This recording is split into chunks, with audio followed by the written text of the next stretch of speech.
Hey guys, welcome to another podcast of Volume 11.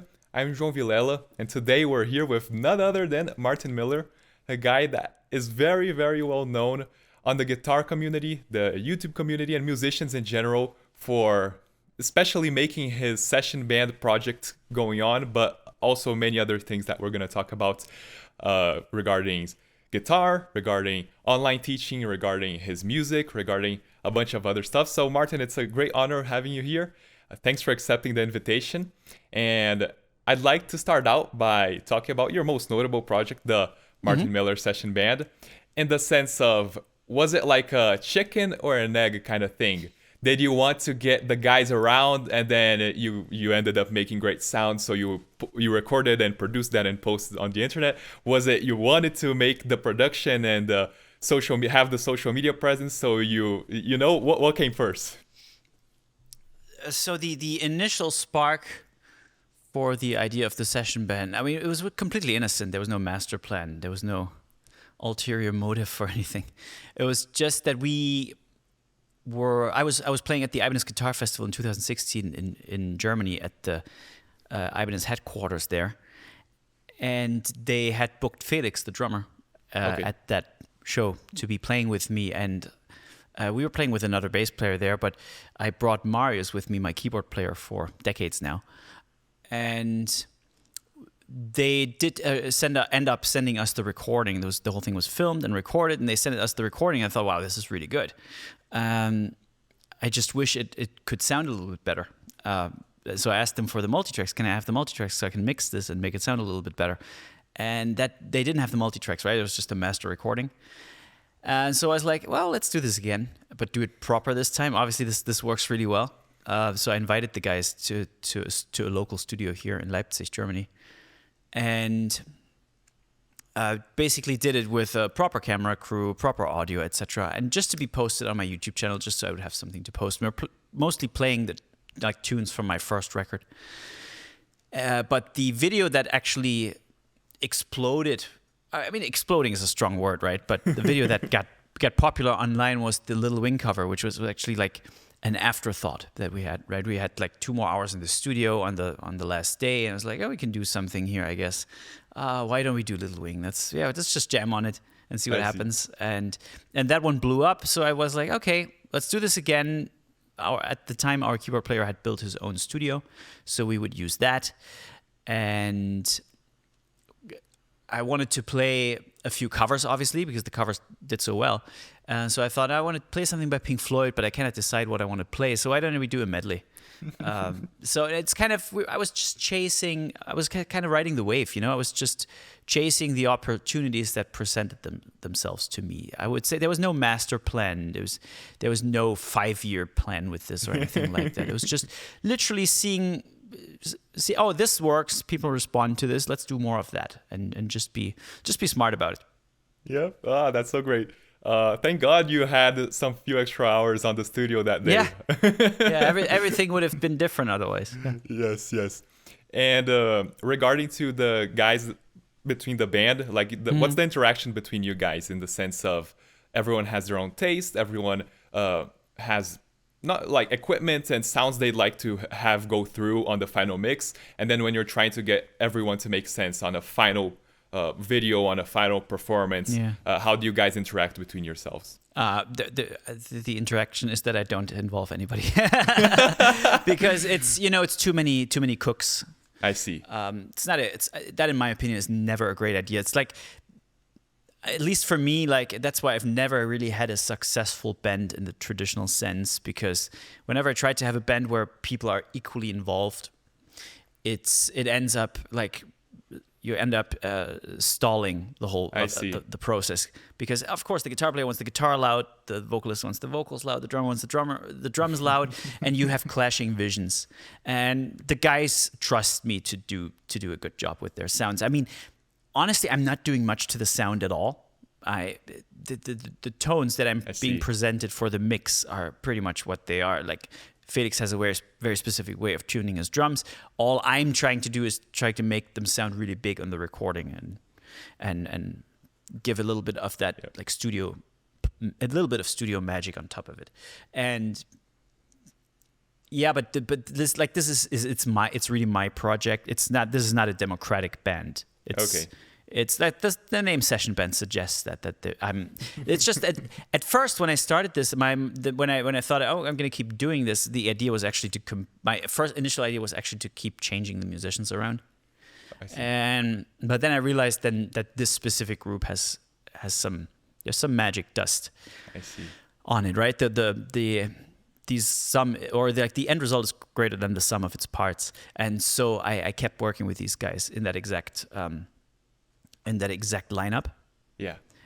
But basically, I'm the decision maker. In a way, a decision making hierarchy, which kind of like what you said, to make the thing go through in a fast, effective kind of way. There's a part that goes through into having the decision making hierarchy going on. I can already tell this will be a nice talk because I appreciate your honesty. Sometimes we talk with musicians, which may as well be true, but they'll be like stepping in eggshells in terms of, oh, but everyone is a part of the project and things like that. But no, like, of course, everyone is part of a project. But in the end, I'm guessing you're the one that chooses the songs because it's going to go on like your channel. So you have a vision for what kind of song you want to go through. And because you also have the guests in mind, you also have an idea of what they're willing to play, what they want to play, and what you can adapt for them to play. Is that right? Yeah, absolutely. I mean, I think people like it. It's kind of a romantic idea that people have that we're all best friends and all we do is hang out together and play music and we make all these decisions together and then we hug each other and and it's the power of friendship. And I mean, we're all friends, right? We are all friends. But the thing is, with a project like this, it's just more effective if somebody just calls the shots. It's as it gets. If it's too many cooks, it spoils the meal. Yeah. And I think if you would take me out of the equation, the end result would become very, very different because I get to make so many decisions in the process, obviously. Yeah. Yeah. So as well as song choices, guests, etc. Like I get to decide when and where we tour, and it's all those things. But with that said, I want to give everybody in the band. Like I don't tell anybody what to play and how to play it ever. Oh, I see. So that is musically and creatively speaking, they make their decisions, of course, but 100%. And that is very. I actually encourage that because I want Felix to be 100% Felix, Benny to be 100% Benny, and Marius to be 100% Marius. Yes. So I do not tell anybody what to play. Like when we play a song like Kiss from a Rose and Marius plays the Hammond organ, I didn't tell him, oh, you're gonna have to play Hammond organ, and then I want you to use this voicing. It's none. What I'm doing is of course the post production, the logistics, the organization. That is all my job. But when it comes to playing the music together, it is a 100% collaborative effort. Then it's almost not a collaboration in a sense that we sit down and we tell each other what to play or work something out. We just get together, we know the song, and then everybody plays whatever they want. Yeah. Because I think a guy like Felix, who plays a lot of professional pop tours, he always has to be he has to fulfill a very specific role with those pop acts that he plays with. And I think for him, for example, it's very liberating. I cannot speak for him now, but I would think that for him it's very liberating that literally nobody tells him, oh, please don't play that big fill while I sing or whatever. There's none of that, right? I literally don't care. I don't care what anybody plays. I trust everybody so much that they make the right choice. And it's actually, if anything, I encourage people to play as egotistically as possible, because it sounds kind of funny, right? But because there's this notion that you should play for the song, and I find that a little bit funny, because I think in contemporary music, whether that's rock, pop, or whatever, I don't think you play for the song. I think the song serves as a platform for you to express yourself. That's why people do covers. They don't do covers to serve the song. They do covers so they can express themselves within that song. Yeah. And that's what we do, really. Yeah. And because in a way you guys play covers, but you're not a cover band in the sense that you're going to play, let's say, only Beatles, and on this trying to imitate the aesthetic of the Beatles. Yeah. It's like a different perspective, because if you were to have their aesthetic, then yeah, you would have to serve the song because your intent behind it is to sound like them, is to like try to have that whole reenactment of the Beatles themselves. Yes. And the way I see it like jazz standards, you know. Yeah, exactly. We kind of treat the song like jazz standards. Here's the verse, here's the chorus, and then here's the part where we go off. And you have to play the head, you know, before you can get to the part where you do your own thing completely. Yeah. That's the way I see it. So for us, the songs are platforms to express ourselves over. It almost doesn't matter what songs we play. I feel like it's really it's a way for us to be ourselves within a framework that people are familiar with. So for example, I don't change my playing or my tone. Like if we do a Queen cover, I'm not suddenly going to plug into an AC30 and with single coils. I don't do it. I play the exact same way that I usually play, and because everybody in the band is so prolific, everybody has their own sound, everybody has their own aesthetic, and is known for something. That's when the magic happens, in my opinion. And I couldn't. That's why I only play covers within that format. Like I would never join a top 40 band or something like that plays in a party tent or whatever. And yes. I really respect the musicians who do that, and some of them are absolutely phenomenal. But the thing is, if I do what I do, people would either fire me or tell me to stop doing this, and this. Exactly. I see your philosophy because it reminds me of the one, I think it was a Pink Floyd medley, where you guys played with your own tones and your own playing styles, and then because of that, people that wanted the more traditional classic rock or prog rock thing going on, they were like, wait, why are these guys playing not paying the homage to the original tones of how it's supposed to sound? But I totally get you. That's why you have the same guys. Like at the same time that I get the guy that wants the more traditional kind of thing going on, and him being a little exactly, and him being a little disappointed because it doesn't sound how he's used to sound. If you were to make it sound like the traditional sense, then you'd not be making it sound like you guys sound, your playing styles and things like that going on. Like when Eric Clapton plays "No Woman No Cry," or when Jimi Hendrix plays "All Along the Watchtower," like that's a Bob Dylan song. Yeah, he plays it his way, and nobody would ever think to go, oh well, it doesn't sound like the original. That sucks. I kind of see it that way. We kind of do that. Yeah. Although we do it almost in a less serious way. It's like, oh, we're gonna make an album. We're gonna have a cover song on there. We're gonna work it out. And it's not that serious. It's really just a bunch of dudes jamming together. But at the same time, we don't want it to sound like a jam. We also want to have like the studio quality production on it. Yes. So it's this hybrid of it being a completely live in the room thing, but with that little bit of like extra backing choirs, a few bass synthesizers here and there to enhance the low end and stuff like that, or you know, these kinds of adjustments. So it's really a hybrid between a live and a studio thing. Yep. And speaking of that, would you say any kind of criticism, or constructive or not, affects you in terms of whether people end up accepting or not the versions of the songs, the covers of the songs you guys end up making? Does any of that comes into consideration of what goes through and what doesn't? I mean, I don't care that much about it when I choose my songs. Because somebody always is going to have something negative to say, right? But there are, I would say what I've noticed is that certain groups of fans are more militant than others. Like, for example, the Jimi Hendrix fan base is very lenient and very open to interpretation. Like, nobody ever had any sort of criticism about the Little Wing cover. Nobody, ever. It's like all positive. Everybody's cool about it, and everybody expects it to be different from the original. It's almost that's a given. But then you do something like Rush, and people get really angry that it's not 3 people in the room but 5. That somehow is really offensive to them. I don't know why.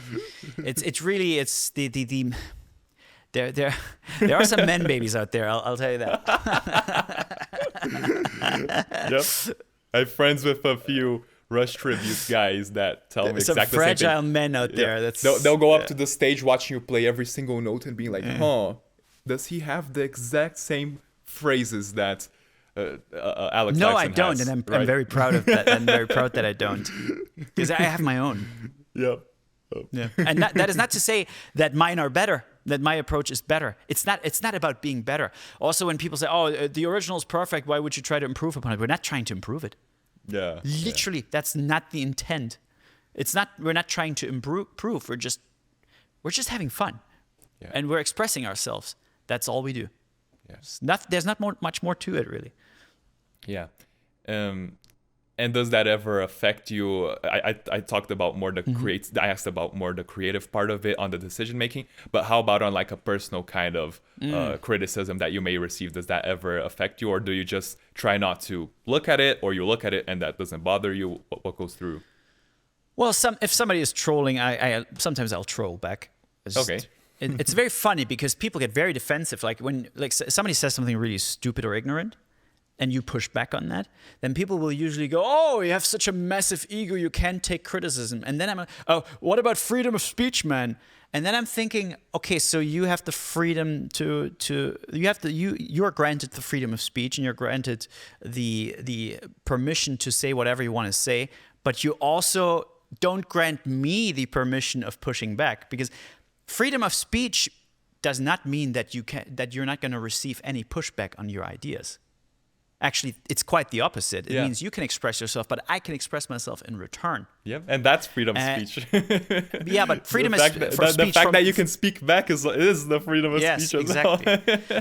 but most people's sense of freedom of speech only extends to themselves or to the people who agree with them. So that I find very interesting to start with. Does it affect me? It affects me, yes, but it's a bit more nuanced, I would say. Okay. It's not in a sense that, oh, somebody said something bad about me and that's why I'm now mad or anything. For me, I get equally mad if I go to somebody else's YouTube channel and I see ignorant comments on them. Yeah. So it's not necessarily about me. I just generally don't like human ignorance, and I don't like intolerance of some kind, and I don't like people who think their opinion is somehow the center of the world, the center of gravity. Yeah. So, for example, like there was this. I watch a lot of gaming YouTubers. There's this guy SkillUp. I don't know if you know him. Probably not. But no, not aware. A totally different part of YouTube, right? He's a massive YouTuber, and he had this editor guy. And SkillUp himself went on a vacation once, and he had his editor make a video instead. And then suddenly everybody went, "Wow, this is the best video SkillUp ever made. Oh, he's so much better now all of a sudden," blah, blah. Like jokingly, but that really upset me. It's like, dude, this guy built this channel. I mean, stop mocking him and stop saying the other guy is so much better, man. The other guy wouldn't even be here without him. So that lack of respect, whether that extends to me or somebody else, almost doesn't matter. It's just a type of human behavior that I observe that I'm generally not happy about. Yeah, and I'd feel it'd be maybe even more to the guests that you bring on the band, right? To have their feature. Because does that go through? Well, my point is the following. Let's say you bring Mateus Asato, for example.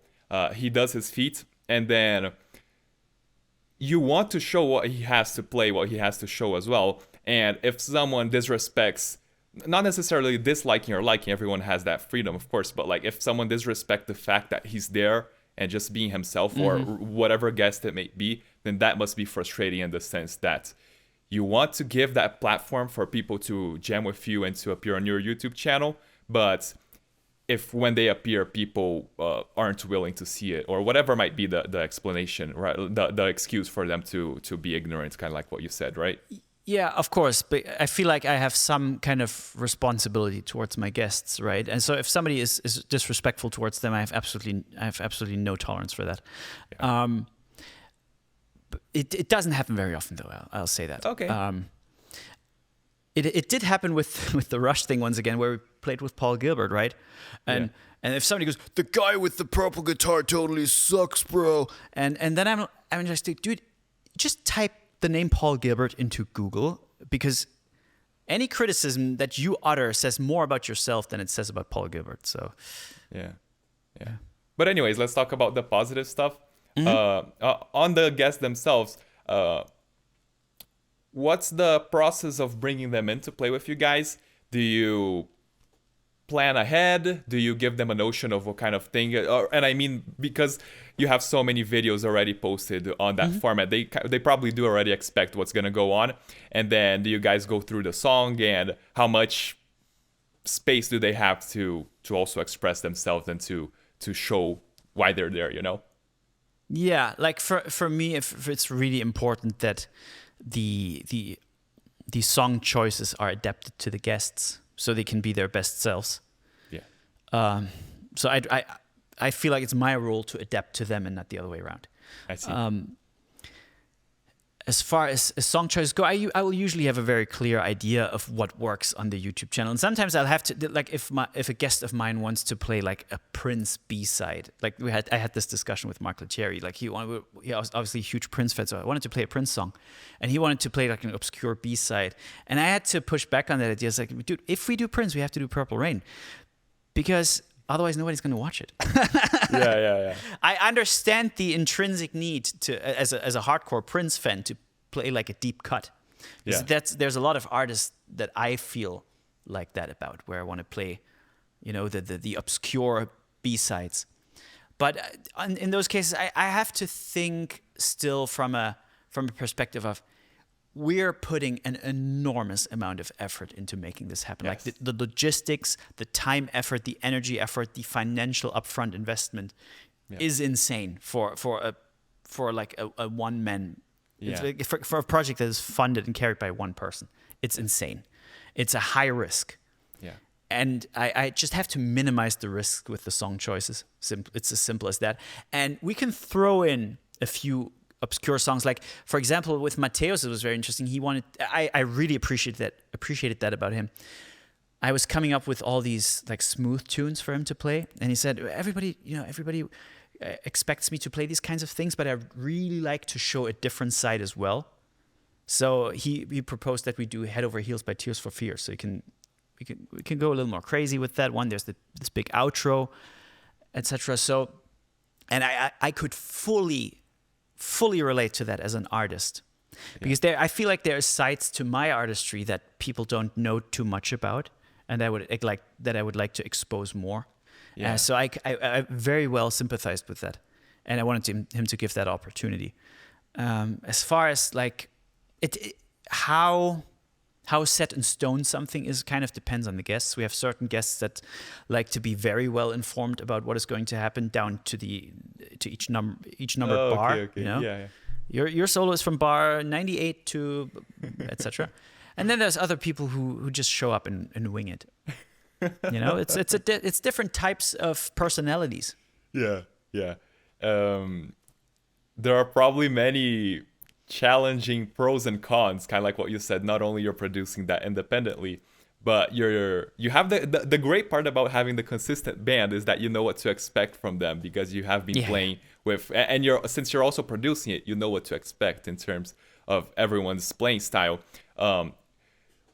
Would you suggest, how am I going to phrase this? Would you suggest for anyone in the intent to either jam just with their friends and post it online, or try to make a more serious, a bigger production, kind of like what you're doing? Would you have any suggestions, or maybe tell them about pros and cons that they might not be expecting?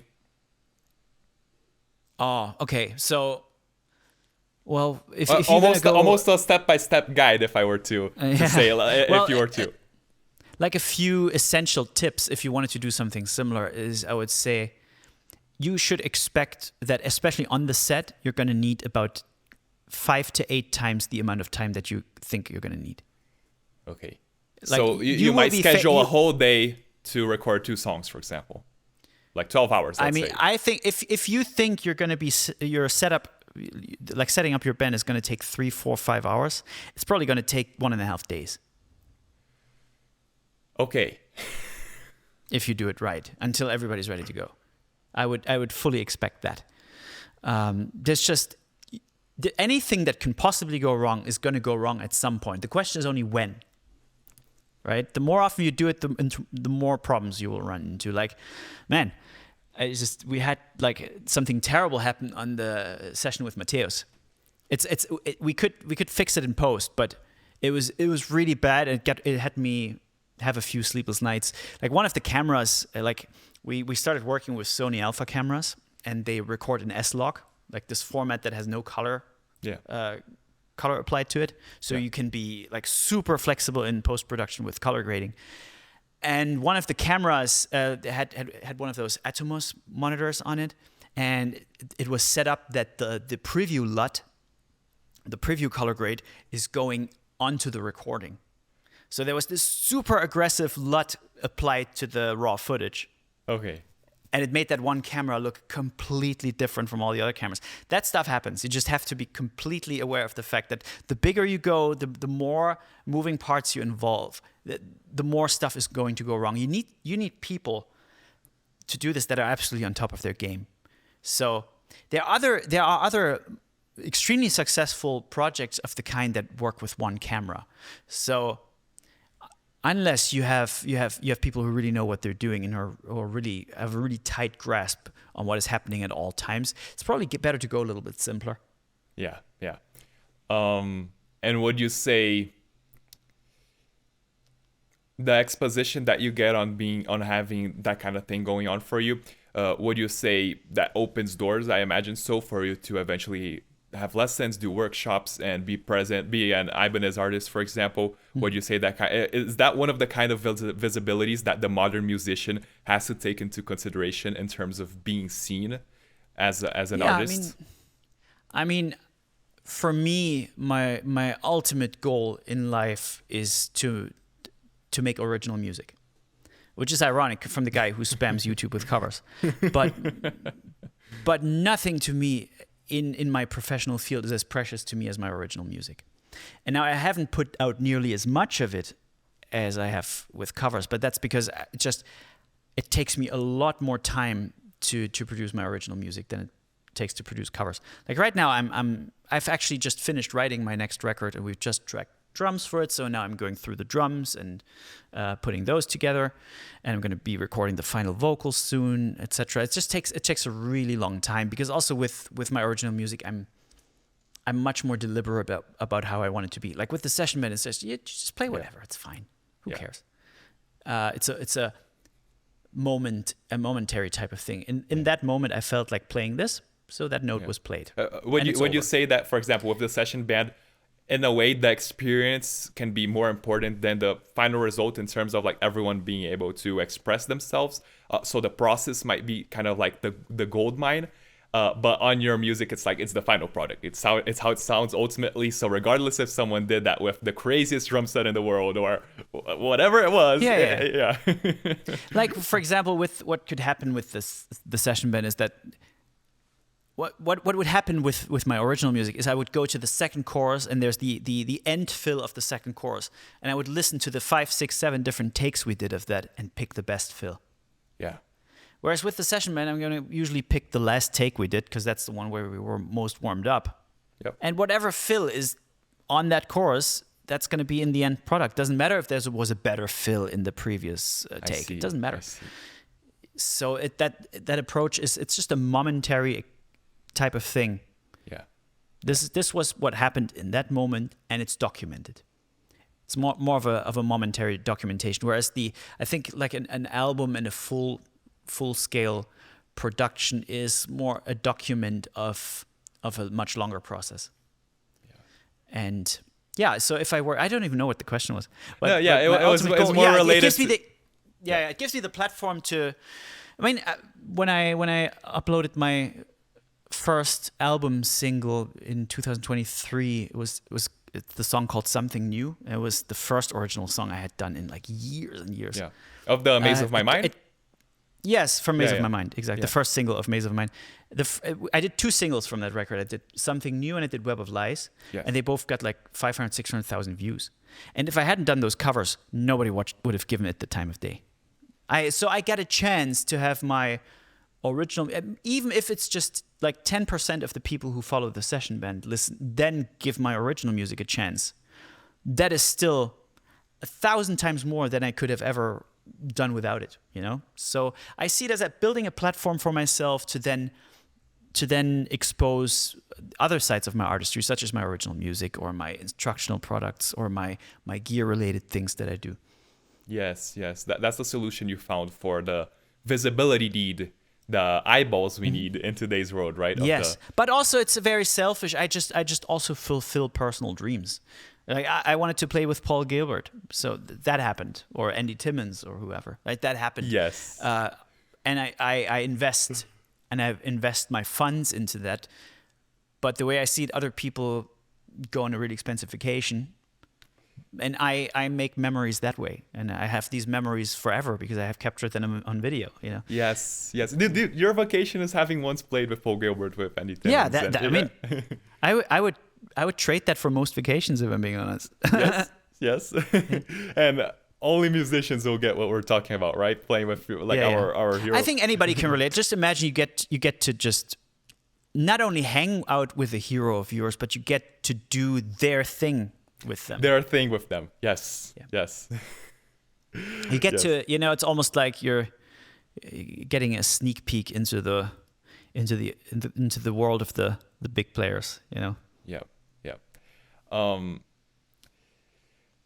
The other, we talk about the visibility part. If we're talking about also the modern musicians' income platforms, because you're a guy that explores that, I'd say, pretty much at its max in terms of online courses, tabs, Patreon, preset packs, the social media in general, ad rev from YouTube, whatever it may be, workshops, lessons.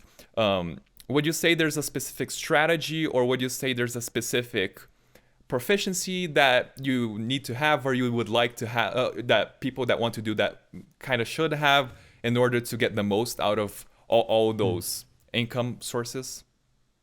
Well, first of all, I think it's really smart to diversify what you're doing, which is exactly what I do, right? From what you mentioned, there's so many different areas of potential income, and I don't want to rely on just one. That's just way too risky. In general, I like, people probably perceive me as a person who sits at home all day, plays guitar, and is terminally online or something, and I just hang out on social media all day. The truth is, I don't like my social media at all. I literally actively dislike it. I do not scroll Instagram. I do not scroll Facebook. I don't interact with anything on there. I don't post regularly. It's not something I'm personally interested in. It doesn't make me feel good. It doesn't give me anything. And also, sometimes people send me, like, check out this guitar player, and it's this super insane guitar player. I don't really care. It's not interested. I'm not interested in it, right? Yeah. I have my heroes. I have the music that I like. I'm interested in music. I'm not interested in guitar playing. I've seen everything the guitar has to offer. I've seen it all. Nothing can shock me. I've seen it all done. So I'm not this terminally online guy, really. Once again, what was the question? But here's the thing. I know how to make use of it for myself. Still, like, I don't have to like everything about it to be a part of it, you know? Because I feel like the biggest determining factor of somebody being successful or not successful is how adaptable they are. So I try to be adaptable. Like, for instance, I just posted this cover with my partner. We're just playing Georgie Porgy by Toto in the living room, literally. And we had to cut it down to 1.5 minutes for Instagram, and we had to film it in a vertical format. Yeah. I really don't like that. I don't think it's aesthetically as pleasing as a wide shot.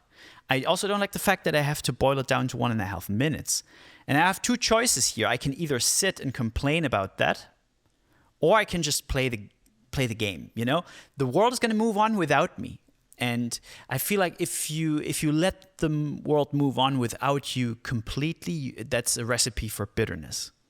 And the last thing I want to become is jaded and bitter and cynical. So I try to do things the way that I can, that they still resonate or are coherent with my values that I have. Yeah. And not everything is as I would like it to be, but it could be so much worse, man. I mean, if I had if I had grown up 40 years ago, nobody would have ever heard of me. So you take the rough with the smooth and make the best out of it. So that's how I see it. Not everything has to be exactly to my liking. I'm just trying to make the best out of my situation. And part of that is being this online guy. As somebody who's a very introverted person, as somebody who does not expose themselves much in general in public, like I'm not somebody who needs attention on me all the time, right? But I see it professionally. It's part of what I do. Yeah. That's great, because looking from afar, I thought you'd be like the guy with the vision, which is like, I want to do a project that's successful, gives me visibility and money, so I'm going to plan ahead for the best to come. And since that wasn't what necessarily happened, it was more, I'm doing good stuff, and out of the good stuff that I'm doing, I'm being the adaptable person that I am, kind of like what you just said. That's the thing that gives me the pros of where I want to get, right? Of me. Do you know like the Myers-Briggs personality test? Yes. So I'm a perceiver, or a perceiving person. Yeah. So like when I wake up in the morning, go to my little studio here, I'm going to do this and this and this. I'm going to cross all of this off the list. No, the way I do it is I go in this room, I sit down, and then I let my thoughts wander, and then my thoughts will guide me towards what I'm going to be doing today. And I kind of, as I said earlier, I'm kind of chasing. I'm kind of riding the waves that present themselves to me. So I'm not somebody with a master plan. The session band was never planned to be this ongoing big thing. It was just taking step by step. I take a step and then I look where I go next. Take another step, I look where I go next. So I don't know if that's a good or bad thing, really, but that's just how I do it. You know, we have a saying in German: probieren geht über studieren, which means trying is better than studying. And that's kind of how I do it. I just try. Yeah. Though you take it step by step, do you eventually have a long-term or grander plan in terms of where you want to be in 5-10 years? Any wishes, any dreams in that sense? Yeah, I think wishes are different than plans, right? I don't have a plan, that's for sure. I have no clue what I'm going to be doing in 2 years from now. There's literally no clue. Probably more of the same, to be honest. But yeah, I would just like in a perfect world, I would be doing I would spend 75% of my time working on and releasing original music, and then have these fun projects like the session band. Your side to hustle. Keep me because to be honest with you, I sometimes think that I want to be doing original music exclusively, but then I had a pretty tight schedule for the making of this record, and so there was 1 month where I had to finish 4 songs. I had 1 month to do it, and in this month I sat there for an entire month, every day, 6, 7, 8, 9, 10 hours in the studio and was working on these songs, and by the end I got really tired of it. And I really wanted to do something else. And then luckily I had a tour coming up in the UK with my friend Tom Quayle, where we played duets. And that was something that was completely different. And that then made me want to go back and write more original music. So I feel like... the grass is always green. The neighbor's grass is always greener. Yeah. No, whatever it's you're really not doing is what you feel like you want to do until you do it. I'm the worst offender when it comes to that. I'm totally like that, but the truth is, it just keeps things fresh. You know, it keeps things interesting and fresh and a little bit unpredictable. Like we're going to be going on tour in January and February with the session band in Germany and the surrounding countries. I'm super duper excited about that. Just hanging out with the boys, you know, and playing every night. That's going to be so much fun. Yeah, I will always kind of keep it interesting for myself, I think. In a way, that's a little bit of the essence of being an artist. You always want something new. You always want that fire of not being attached to a schedule that is necessarily too rough, is necessarily too rigid, because the essence of creativity is doing new things, right? So whatever makes you have new ideas, whatever makes you want to feel and sound fresh is correlated to your day-to-day activities for sure. Like in specific, I don't know if that's kind of like it works in Germany, But I had this friend of mine once, she was German, and she told me that schooling there is a little bit different in the sense that, and I thought this was amazing because of me not liking the schooling system of Brazil, for example.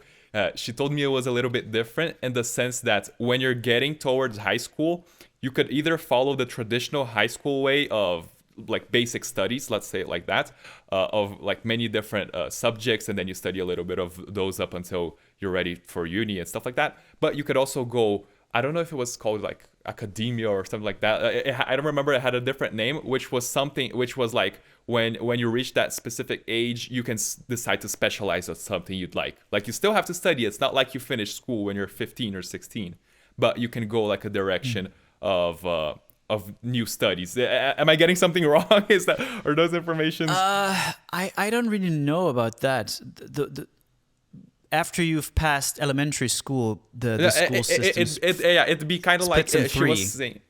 Okay. She was saying was more in the sense of like when she finishes middle school in Germany, you'd be able to go like the high school direction or the more specific specialization that you'd like direction. There are a few schools like that. Like there's one kind of near where I grew up that was a more music focused school, I think, but that is rather an exception. Okay. So the 98% of students will go to a general school. Okay. And that is including myself. So I was not specialized. That's why my grades were poop. I mean, because I was so convinced that I'm going to be doing music for the rest of my life. So all I did was practice, and I didn't read the damn books. Why would I? Yep. And I do not regret that for 1 second. Yes. And Dude, actually, I can totally relate. School was holding me back. What they should have understood is, but the teachers that were dealing with me had absolutely no understanding of the type of person that I am and what I wanted to do. I had very strong ambitions from a very young age, and I had a very specific. And I didn't have a specific goal. That's giving me too much credit, right? But I knew what I wanted to do, broadly speaking, and they should have cut me slack and given me that time to develop my talent. They should have seen that I have a talent and I want to nurture it, and they should have given me the grace to do that. But the school system wouldn't allow it. I just still had to do all that other nonsense that had no tangible effect on my life other than wasting my young years.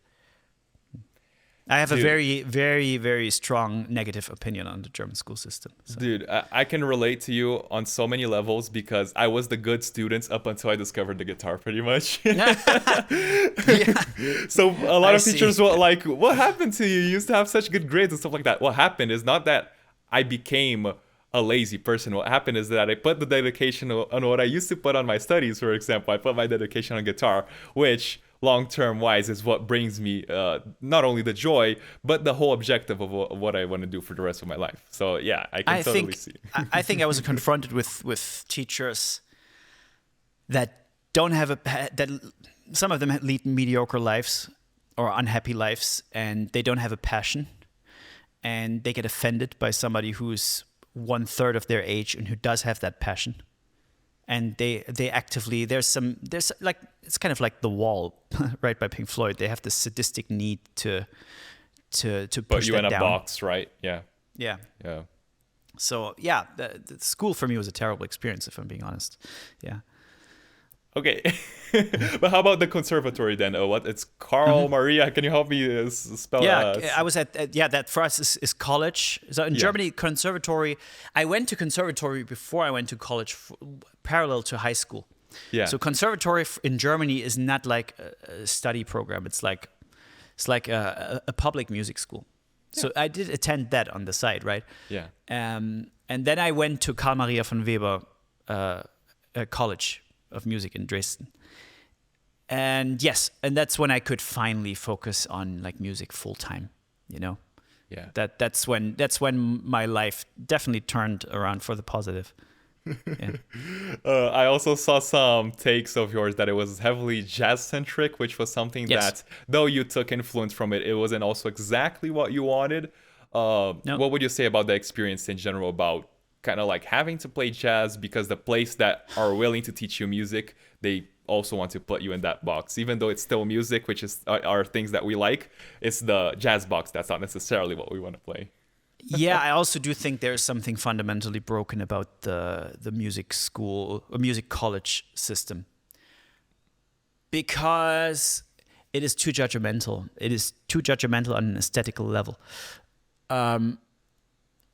Basically, music was judged too much as being like good or bad. Here's the music that fulfills our very specific criteria of what good music is, so we could put it in the good box. And here's the music that doesn't apply to this, so we put it in the bad box.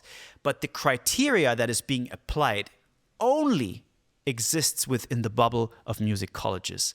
Nobody else in the world gives a shit about those criteria.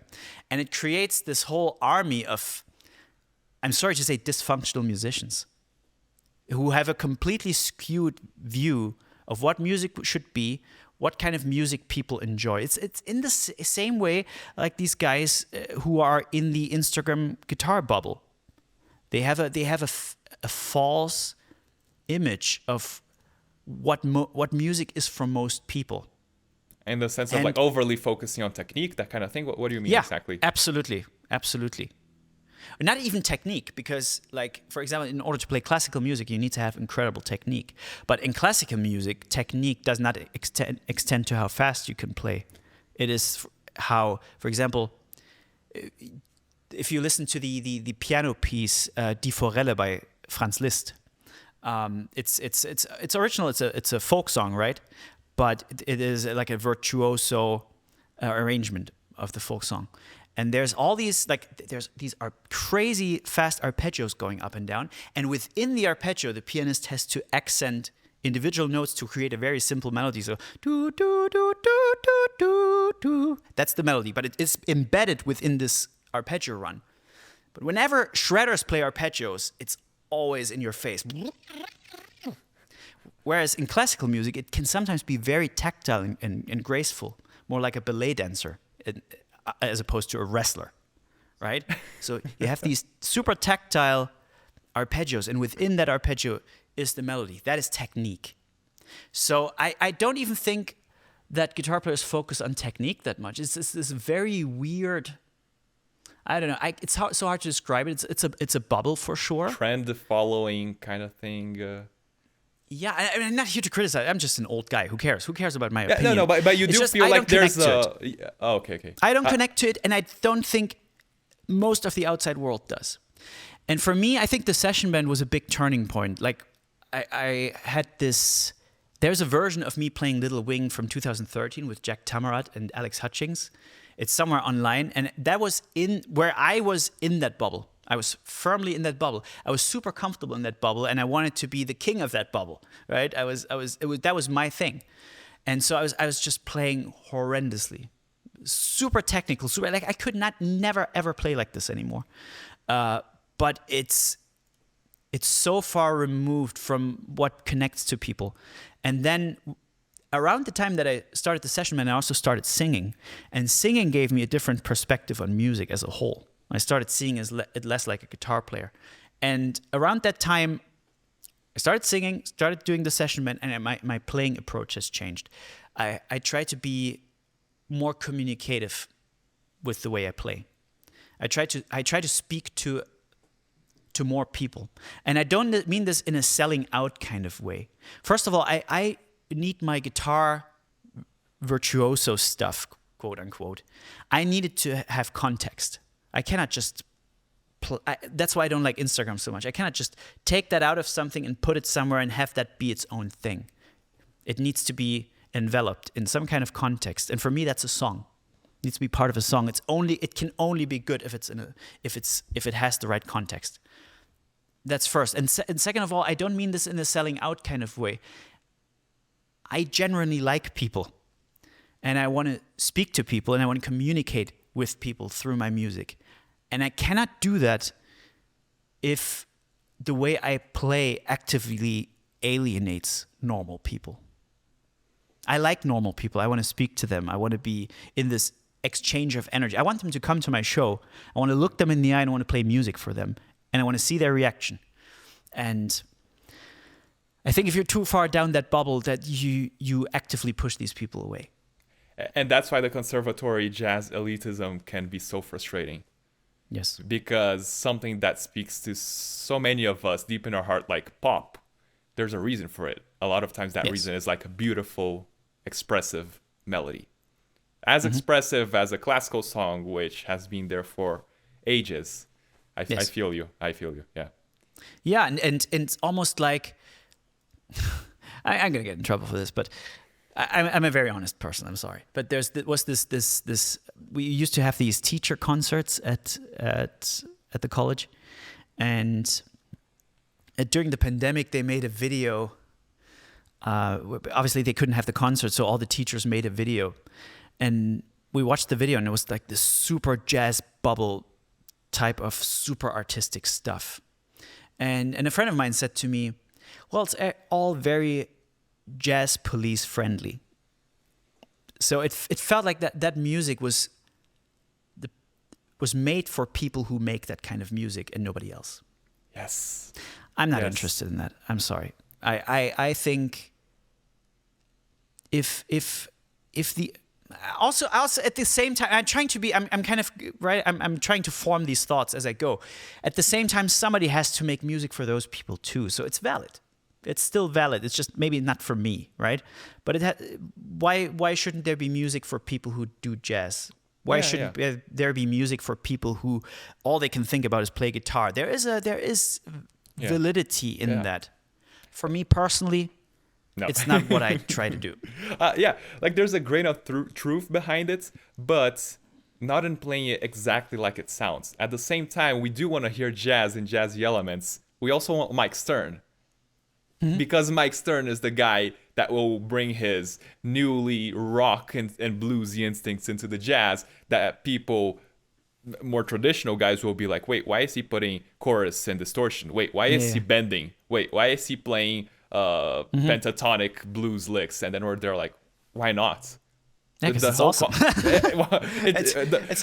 Instead of judging it on the technicality of what he's playing or not in terms of technique and in terms of like tone, why can't we just acknowledge that it sounds great? And if it doesn't for you, that's okay. But why would you judge someone on the technicality aspect of what they're doing or not? Isn't if there is to be some kind of judgment, and by the way, this judgment for me is a self-proclaimed type of judgment. I'm going to judge an artist or a song based on whether I like it or not. It's supposed to be if it sounds good or not. Not if they're using distortion or not. Not if they're bending or not, or using the pentatonic licks. It's simpler. Yeah, I think that's very interesting, that point you make, because you should almost be able to, like, you should make a thought experiment where you zoom out and remove yourself completely. It's just like, what is, like, if Mike Stern is on stage, plays a piece of music, what is this? This is just an accumulation. It's an organization of sound, right?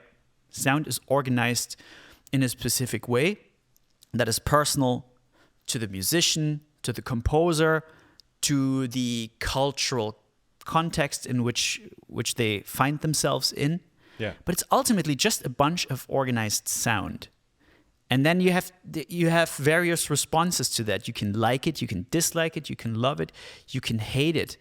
But you don't always need to deconstruct it into its pieces and label it and pass some kind of judgment on. Like, I used to be that same person because I was in that bubble as well. I was in that jazz bubble as well. And of course, if you're part of a bubble, you wanna belong, and you wanna receive the approval of other people in your bubble. So you start talking like them, thinking like them, it's dressing like them, whatever, right? But at the end of the day, it's just sound. And the only thing that matters is, does that speak to you or does it not speak to you? And anything else is kind of superfluous. I just hate elitism. I hate competitiveness in music, which is why I don't post much on Instagram, because I feel it's a very competitive space. And that could just be me. I feel like I'm always competing somehow, and that could be a flaw in my thinking. It's just something that I'm not into. I really just try to enjoy myself, you know. Yeah. I feel like this quote of the talking about music, right? In that case, it's writing about music is like dancing about architecture. I think it talks specifically in the sense of the analytical part of writing about music. sure, you can write about music in terms of like the experiences and the novelties and all the crazy expressions and feelings you felt, but you're not writing about music in the sense of, oh, that was a 16th notes with you know, it just I mean, that's silly. important for study, though. It's important for study. Yeah. And I would actually make a completely different point. What's wrong with dancing about architecture? I think that could be a very inspired, interesting dance. Yeah. You know, isn't that how inspiration bleeds into other fields, into other walks of life? I think that's not such a bad thing necessarily. I think it's a very artistic point of view to think about, oh, how could architecture affect my dancing? Yeah. Like, I'm not a dancer, but if I were, I would surely try to dance over architecture. That's a good point. I didn't think about that. But it just obviously it talks about the sense that if you're writing about music, you're kind of like not using the right medium to make it make sense. I know. Right? I'm being devil's advocate here. But you know what? You should check out some Rick Rubin quotes. Oh, he is somebody, right, who does not actively play an instrument. He does not actively push the faders on the mixer. Yes. And he produced 1 million bangers in his life. Yep. And people at music schools would probably look down on him. And yet he's somebody who understands a creative process and who he has the ability to get people in a room and have them come up with the best results they can possibly achieve. And I feel like it's so hostile to look down on that and not respect it for what it is. For me, it was very hard to get rid of that mindset because I was fully immersed in that jazz musicians kind of way of thinking. But it was holding me back because you know what? Actually, deep down inside, I wanted to be a rock star. I wanted to be somebody who sings, but I had to do my guitar studies, right? I had to do my Miles Davis transcription and I love Miles Davis, by the way. But I had to do all these things, and also I was not allowed you're generally not encouraged to experiment and fail. And you need to constantly adhere to this very narrow cultural corset that was arbitrarily decided is the thing that everything needs to fit into. It's how you learn music, right? Like exactly. There's so many ways of learning music. Which is why music being academic, being put into an academic music that was not born out of academia, then being turned into academia, is kind of a flawed premise. Yeah.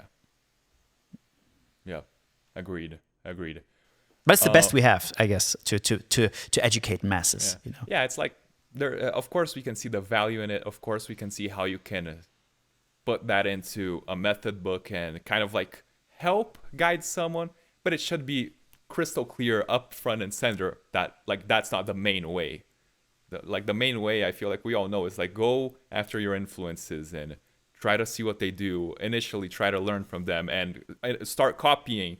But then start seeing what you like and don't like about every specific individual. Kind of like, I don't know if this was on purpose, but I saw on this one site where you listed your guitar influences, there was a specific name that was 90s Petrucci. Was that on purpose? That was old. Was that on purpose? I think you probably dug up my MySpace page and I was being an edgy 20-year-old or something. I love John Petrucci no matter what. John Petrucci, I'll go on record, is one of my top 3 influences. So, dude, I found that so funny because I was there like, what's wrong with 2000s Petrucci? What's up? I was just being an edgy kid. I was being just very edgy. But I found that so unique. I found that so funny. Like, oh, that's an interesting. John Petrucci is like a father figure of mine when it comes to guitar playing. And as you grow up, as you go through musical puberty, you probably have conflicted feelings about your father at some point. Yeah. About something that you love about him so much that once you went out of that direction, you're almost exactly, and it's almost like your feelings are hurt or something. It's like, So it was either me being edgy or it was being that John Petrucci is one of my all-time heroes, and if I ever run into him in the street, I'll be crawling in the dust in front of him. So. Also, another bio detail that I couldn't believe this, so I'm gonna ask to you if it's correct. When were you born? 85. Bro, you're almost 40? Yeah, I'm turning 40 next year. What? No shot. No shot. Yeah. I'm an old bastard.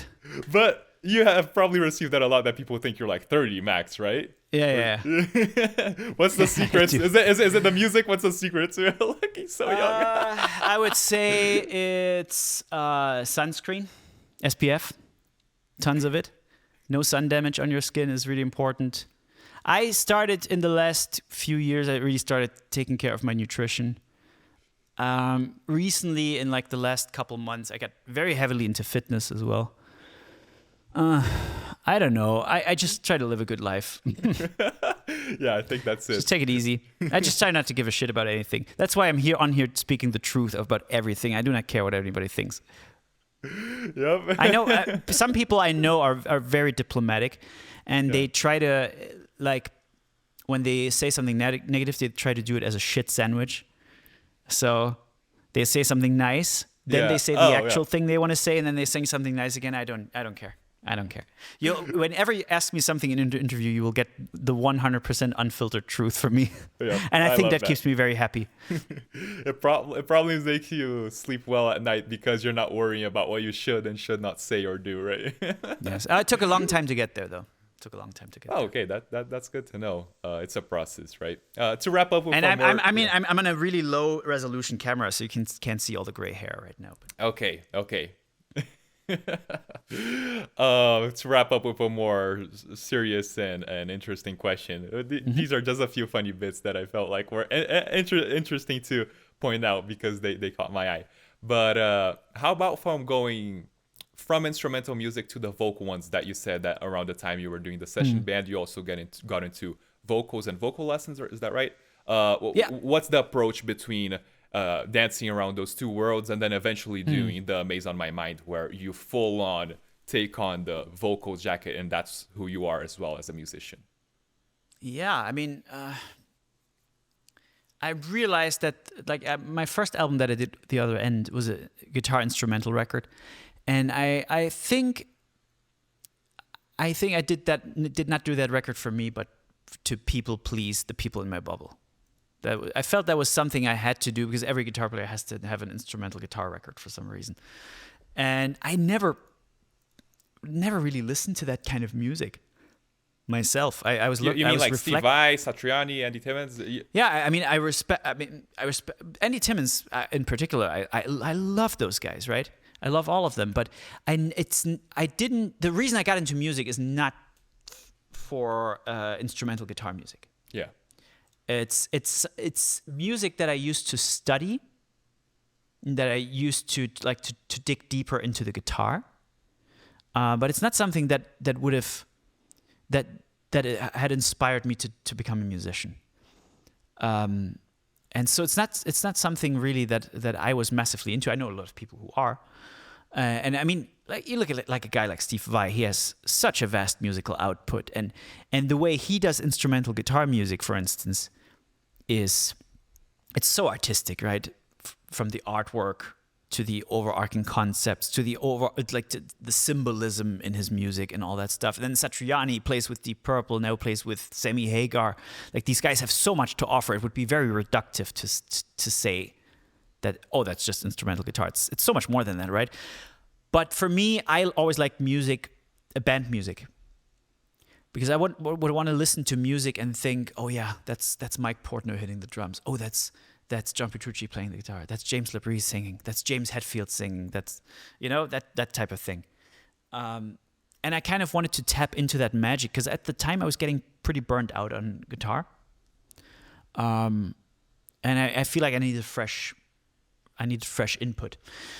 So I thought to myself, well, some people learn a new language, right? Why don't I learn a new instrument? And so I decided that the voice is going to be my new instrument and would also help me do music that I actually want to be doing. So I don't need to hire a singer, don't need to work with anybody else. I can do it myself. It's kind of how I approached everything. It's also why I mix my own stuff and produce my own stuff. I don't have to rely on anybody else. Isn't that great? So it was both.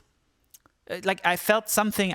There was something in me that I wanted to get out that couldn't be achieved purely through guitar playing.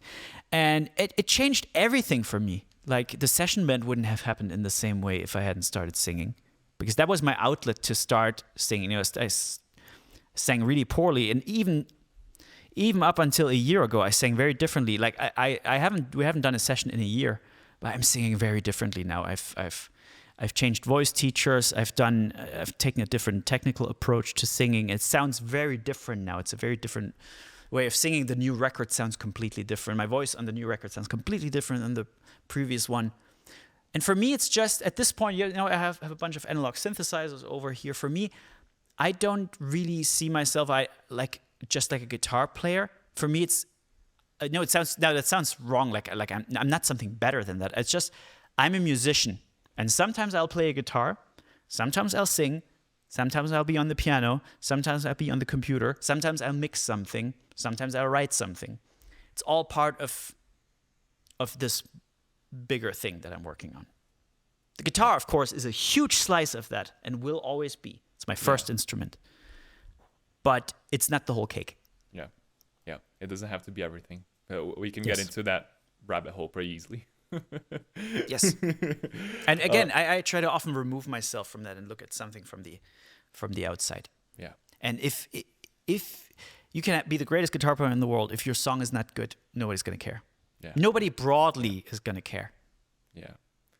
And what we've talked about in this, what was it, like 1 hour, I feel like is one of are all the reasons why the Martin Miller session band is such a interesting concept, why everyone vibes to it, because there's like truth behind it, because you want to play what you play, you want to sing what you sing, you do it with incredible quality and with incredible musicians. And but if I did it alone to a backing track at home, nobody would care. Exactly. Nobody would care. Exactly. And also, like, Stairway to Heaven wouldn't be considered the greatest rock guitar solo of all time if Jimmy Page had gone on Instagram and posted that 1 minute in isolation. It is the greatest guitar solo or rock guitar solo of all time because of the 9 minutes around it. Yeah. The build-up speaks as much as the solo itself. Yes. When it hits so hard because you had to sit through 6-7 minutes before it hits you. Yeah. It gives me Freebird vibes of how you have to wait to get the climax of the 3-minute guitar solo. Yeah. It's all about context. Yeah. Martin, thank you so much for this interview. It was a blast talking with you. Please leave us with whatever you'd like to tell the audience in terms of social media, future projects, or whatever you'd like. Yeah, you can check me out on YouTube. Just type Martin Miller into the search bar. You'll find my band. You'll find my original album, Maze of My Mind. I have a new album coming out next year. I'm currently working on that. There'll be a single before that in the not so distant future. I have a book called Modern Rock Guitar Soloing. That's on Amazon. I'm currently working on some new instructional stuff as well. I have a signature guitar with Ibanez, the Ibanez MM1 and the Ibanez MM1, 2 signature guitars. I have a pedal that I designed in collaboration with Laney Amps, which is it's up there. It's the Laney Loud pedal, Ironheart. Fantastic device. You can check all these things out. Yep. So thank you once again. You guys can follow me on Instagram at Vilela Volume 11, and please subscribe to the channel because we're going to have many more incredible interviews like the one we just had right here in the future. I'll see you guys on the next podcast. Bye-bye. Bye-bye.